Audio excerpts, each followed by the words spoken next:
Hello, Maryland's 8th Congressional District. Hi, everybody. It is your Congressman, Jamie Raskin, coming at you for our 4th of July weekend. And we've got an extraordinary 4th of July weekend local hero for you, my friend, Eliza Newlin Carney, who has a remarkable story to tell because she is a prominent and very industrious journalist who specialized in democracy and money and political power. You would have read her in the American Prospect, CQ, Roll Call. She's a very distinguished journalist, but increasingly got into the question of civics education for kids, for young people, and she founded her own not-for-profit organization, which is called the Civic Circle. And we're gonna make her our local hero for this weekend because the Civic Circle is having, I believe it's an online 4th of July parade and celebration of America for young people and their friends, maybe middle-aged people like us can get involved too. But let me welcome Eliza Newlin Carney and tell us all about it if you would, Eliza. Thank you. Well, first of all, thank you so much for this great opportunity, and thank you for all you do to teach young people about democracy.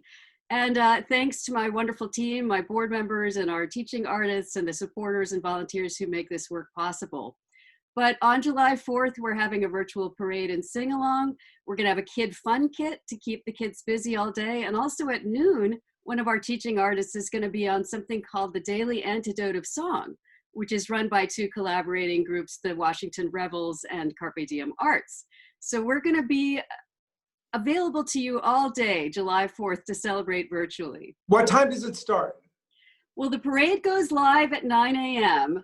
And what we hope is that kids will grab their American flags and their shakers and hopefully print out the song sheet in advance so they can sing along and parade and sing along with us. But once it's live, it can be viewed actually anytime. So you could parade with us 100 times or once or anytime up until 9 p.m. We're allowing you to parade with us.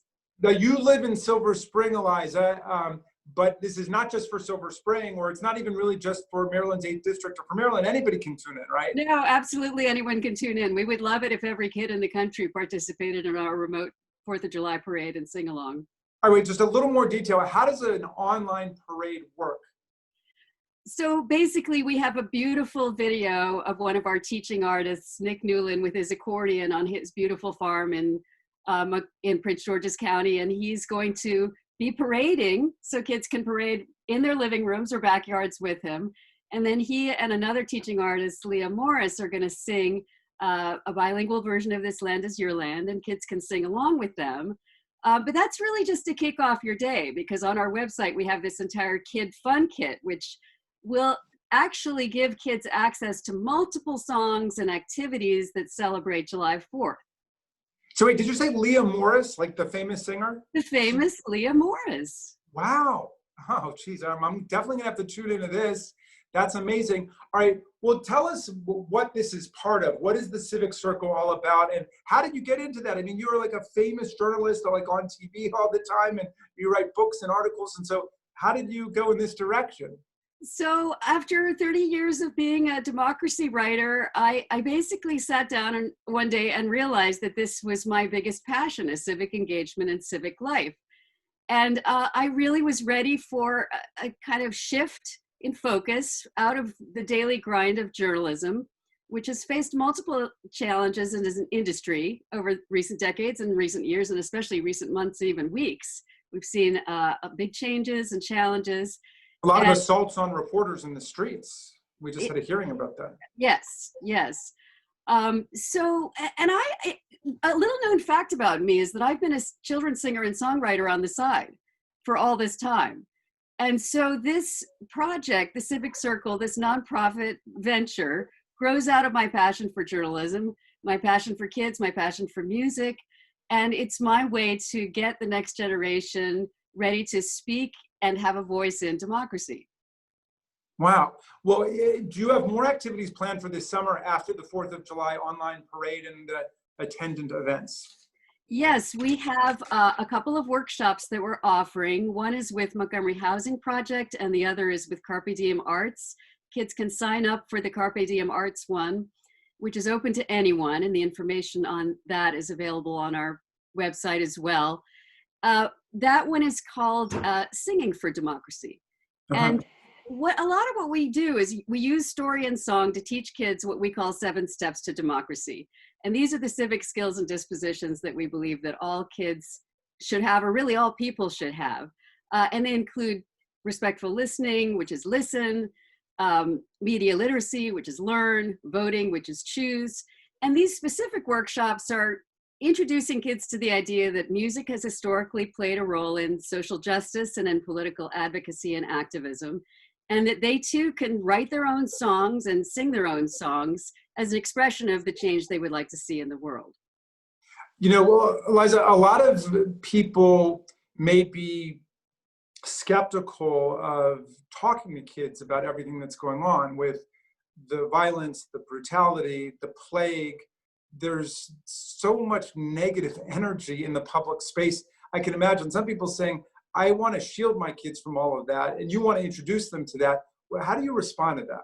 It's very interesting because my husband is a journalist too. And so as parents ourselves, you know, throughout our lives, we have never been the people to shield our daughter from the news. The news has always been part of our lives, and we've always found age-appropriate ways to talk about the news.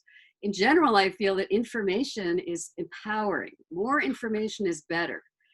And, but I will say that the American story from the very beginning has been one that included violence and brutality. And it is, in fact, a challenge to tell the American story in a way that connects meaningfully with kids and that's age appropriate. And one of the great things about the arts is that it gives us a way in that kids can respond to in a positive way, that gives them opportunities to express themselves and tell their stories. Think about Hamilton. Think about how successfully Hamilton has told the American story through the arts. And what's really fascinating to me is how many 3rd, 4th, and 5th graders have memorized the entire score of Hamilton. And it really, to me, is a wonderful testament to ways that we can tell the American story that are appropriate and exciting for kids without being overwhelming and depressing for them. I had a conversation with my friend Shami's 5-year-old daughter, I think she's 5, Myrna, about COVID-19. And I thought maybe they were just screening it out for her, but she had so many ideas and so many questions, and she really thought about it. So maybe there's no way you can shield them from it anyway. And the question is whether you're going to be able to contextualize things for them. Well, the other important lesson for any organization or individual in these challenging times is that with every challenge comes an opportunity. And frankly, the challenges that we currently face really underscore the importance of civic literacy and civic learning and civic engagement. This is, in fact, a teachable moment. And so, you know, COVID and social justice issues are all moments where we can really talk to our kids about civic issues. Well, look, that's a strong and empowering message, Eliza. And for that, you are our local hero for this week of the 4th of July. Thank you for everything that you're doing. And just tell us one more time, how should people log in and get to participate in the festivities this weekend? Well, if you visit www.theciviccircle.org, you'll see a tab that says July 4th Central, and all of the information that you need is up there. But you can also look at our social media feeds. We're on Facebook, we're on Twitter, we're on Instagram, and all of those feeds are going to link to these events. And we certainly do hope that you join us on July 4th. Excellent. Eliza Newlin Carney, thank you so much for what you're doing. Thanks for being our local hero, and we'll see you at the virtual parade. Thank you. Happy Independence Day.